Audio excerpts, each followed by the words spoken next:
falan pembe bilmem. Pembe var, doğrudur.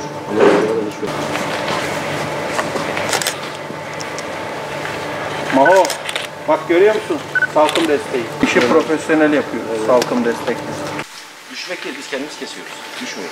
Evet. Şu an Diyadin Jeotermal Tarım Tesislerindeyiz. Biz burada her hafta domates hasatı yapıyoruz. Yılın 12 ayı domates hasatı yapıyoruz. Diyadinimizin domatesi bundan dolayı meşhur. Bu talebi karşılayamadığımız için Sayın Valimiz Osman Varol'un başkanlığında Sera Organize Sanayi Bölgemizi kuracağız inşallah. Tarım Bakanlığı'nın destekleriyle Mayıs ayında ihaleye çıkmasını hedefliyoruz.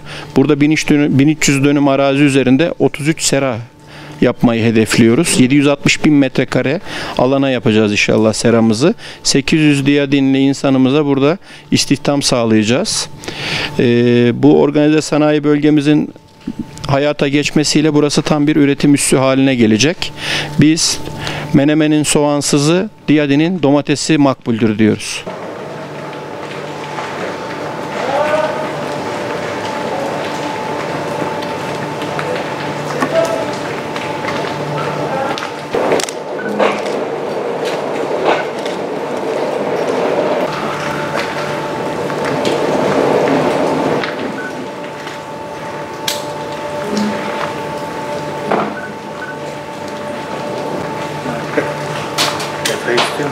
Kapasitemiz 40 dönüm üzerine kurulu.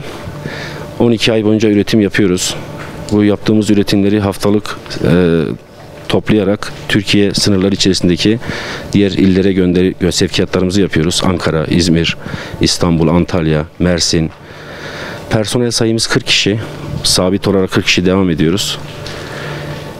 Eksi 35 derecelere kadar ulaşan soğuklara rağmen bu işi yapmaya devam ediyoruz. Üretim yaptığımız aylara ve yaz-kış üretimine göre değişiklik gösteriyor.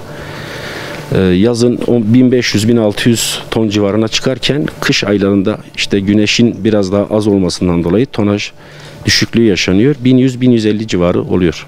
Ben 7 senedir burada çalışıyorum, Serada çalışıyorum, Diyadin tarım olarak çalışıyoruz. Büyük bir nimettir yani. Biz önce batıda gidip inşaatlarda çalışıyorduk. Çoğu arkadaşlarımız inşaatlarda düşüp yaralanan oldu. Hatta ölen arkadaşlarımız oldu. Çok şükür biz burada çalışıyoruz. Bizim temennimiz milletimiz hepsinin çalışması.